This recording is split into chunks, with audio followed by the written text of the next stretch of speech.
చెప్పేసుకుంటూ వాళ్ళే దండోరా చేసేసుకుంటారనమాట. నేను హోంమంత్రి గారిని సూటిగా ప్రశ్నిస్తున్నా. మేము వైఎస్ఆర్ కాంగ్రెస్ పార్టీ నుంచి హోంమంత్రి గారిని సూటిగా ప్రశ్నిస్తున్నాం. మాటలు చెప్పి డైవర్ట్ చేసి మీ బాధ్యతల నుంచి ఎట్టి పరిస్థితుల్లోనూ తప్పించుకోలేరు. విజయవాడ కృష్ణలంకకు చెందిన కాపు యువకుడు సాయి కృష్ణపై ఉన్నవి 9 కేసులండి కదా. ఫర్ ఎగ్జాంపుల్ మాట్లాడుకుందాం దీని గురించి. 9 కేసులు. మీ పార్టీకి చెందిన ఎమ్మెల్యే చింతమనేని గారిపై ఉన్నవి కూడా 33 కేసులు. ఒకే కేసులో ఒక కేసులో శిక్ష కూడా పడింది నాకు తెలిసి కదా. ఇప్పుడు సాయి కృష్ణకి గోళ్ళు పీకి కాళ్ళు విరక్కొట్టి చంపేసి బూడిదగా మార్చేశారు కదా మరి ఇప్పుడు సేమ్ అదే చింతమనేని గారికి కూడా వర్తిస్తుందా? అదేంటదే మరి? ఈ సాయి కృష్ణ మీద కేసులు ఉన్నాయి, మీరు గోళ్ళు పీకేశారు, లాకప్లో ఇష్టం వచ్చినట్టు కొట్టారు, చంపేశారు, కాల్చి బూడిద చేస్తారు. మరి న్యాయం సమానంగా ఉండాలి కదా. మీ పనిచేసే విధానం ఇదే అయినప్పుడు మరి చింతమనేని గారికి కూడా అదే వర్తించాలి కదా.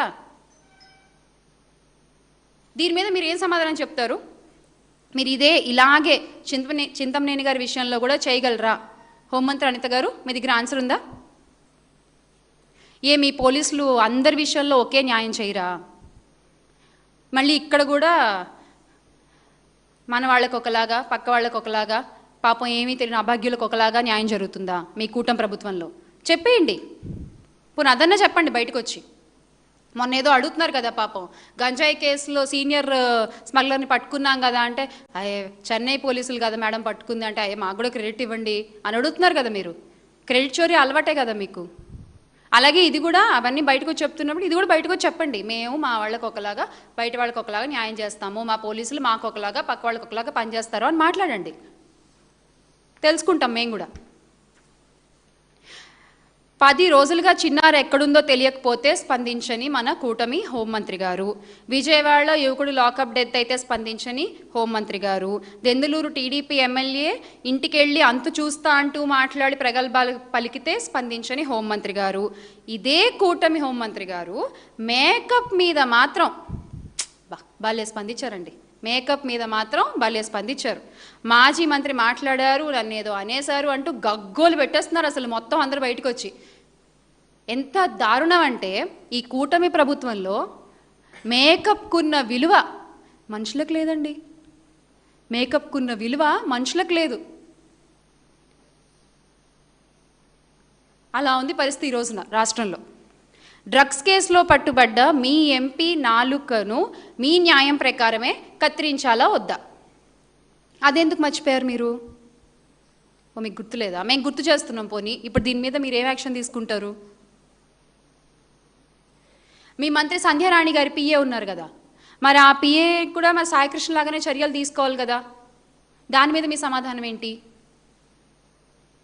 ఇవేమీ కనపడవు మనకి.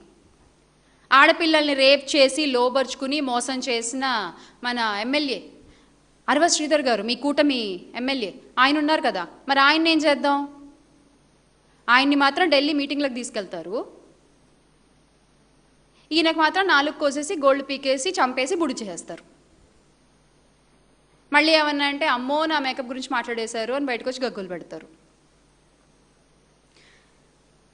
మరొక్కసారి చెప్తున్నాను, పాయకరావుపేట పాపాయమ్మ గారు, హోంమంత్రి అనిత గారు, మీరు హోంమంత్రిగా నడుచుకోండి. మీ పోలీస్ వ్యవస్థకి అందరికీ సమన్యాయం జరిగేలా చూడమని చెప్పండి. చట్టం అందరికీ ఒక్కటే అని చెప్పండి. ఎవరికి చుట్టం కాదు అని చెప్పండి. ఇంక ఇప్పుడు కూడా మీరు ఇలా నడుచుకోకపోతే ఖచ్చితంగా వైఎస్ఆర్ కాంగ్రెస్ పార్టీ చూస్తూ ఊరుకోదు, మిమ్మల్ని క్వశ్చన్ చేస్తూనే ఉంటుంది. ఊపిరి పీల్చుకోవడానికి కూడా ఇబ్బంది పడే రోజు వస్తుంది మీకు. ఖచ్చితంగా ప్రతిరోజు మిమ్మల్ని ప్రశ్నిస్తూనే ఉంటాము. మీరు సమాధానం చెప్పాల్సిన రోజు ఒకటి వస్తుంది చూసారా, ఆ రోజు ఊపిరి తీసుకోవడానికి కూడా ఇబ్బంది పడతారు మీరు, గుర్తుపెట్టుకోండి.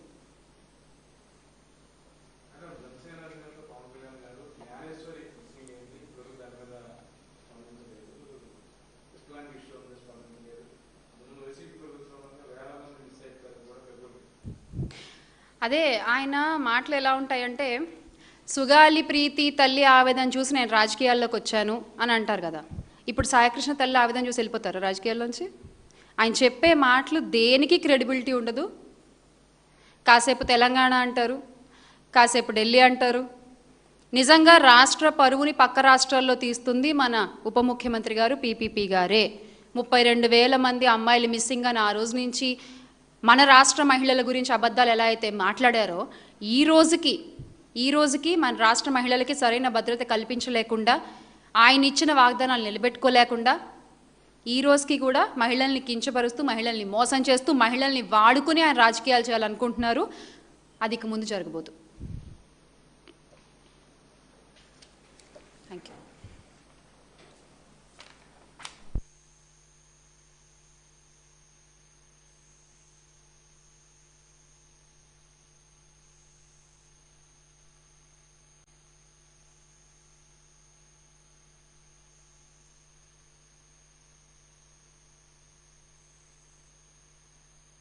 రాష్ట్ర హోంమంత్రి అనిత గారు మహిళల గౌరవం గురించి మాట్లాడుతుంటే ఎలా ఉందంటే దయ్యాలు వేదాలు వల్లిస్తున్నట్టుందనమాట.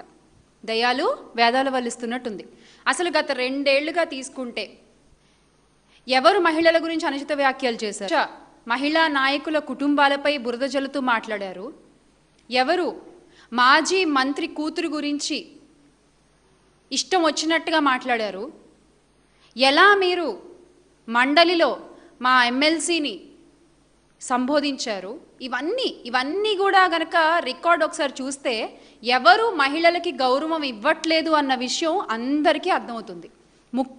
ముఖ్యంగా చెప్పాలంటే మన రాష్ట్ర హోంమంత్రి గారు, మన పాయకరావుపేట పాపమ్మ గారు, అనిత గారు, ఆవిడ ఒక ట్రాక్ రికార్డ్ని చూసుకోవాలి. ఒక్కసారి వెనక్కి తిరిగి వెళ్ళి మేము అధికారంలో ఉన్నప్పుడు మీరు ఎలా మాట్లాడారు మా నాయకులను ఉద్దేశించి అన్న విషయం ఒక్కసారి గుర్తు తెచ్చుకోవాలి. అంత హీనంగా, అంత దారుణంగా అయితే ఎవ్వరు మాట్లాడట్లేదు మా పార్టీ నుంచి. అలాగే గత 2 ఏళ్లుగా మీరు అధికారంలోకి వచ్చిన దగ్గర నుంచి మీరు ఎన్నిసార్లు మా మహిళా నాయకుల గురించి మాట్లాడలేదు? వ్యక్తిగతంగా విమర్శిస్తూ, ముఖ్యంగా వైఎస్ జగన్మోహన్ రెడ్డి గారిని కానీ, వైఎస్ విజయమ్మ గారిని కానీ, వైఎస్ భారతమ్మ గారిని కానీ ఎన్నిసార్లు మీ నోటి మాటలతో ఇబ్బంది పెట్టారు? ఆ విషయం మీకు గుర్తులేదా? మీకు గుర్తు లేకపోయినా అనిత గారు మాకు గుర్తుంది. ఒక్కసారి చూద్దామా? మీరు మాట్లాడిన అందమైన రాజభాష అని మీరు అనుకుంటున్నారే, ఆ భాషను ఒకసారి విందామా మనం? విజయలక్ష్మి గారిని ఏమని పిలుస్తారమ్మా? అందరూను విజయమ్మ. భారతిరెడ్డి గారిని భారతమ్మ. విజయమ్మ గారిని విజయమ్మ అని పిలుస్తారు, భారతిరెడ్డి గారిని భారతమ్మ పిలుస్తారు. మరి వీళ్ళ అమ్మ అని పిలిచిన, భారతమ్మ అని పిలిచిన వాళ్ళకి వీళ్ళ నాన్నలకి ఏమవుతాడో ఒక్కసారి మనం కూడా ఆలోచన చేసుకోవాలి. అంటే నేను ఒక మాట అన్నా, తనకంటుకున్న బురదని 10 మందికి అంటించాలని కొన్ని జంతువులు ప్రయత్నం చేస్తూ ఉంటాయి. అలాగే యాస్టీస్ జగన్మోహన్ రెడ్డి గారు కూడా అదే పని చేస్తున్నారు.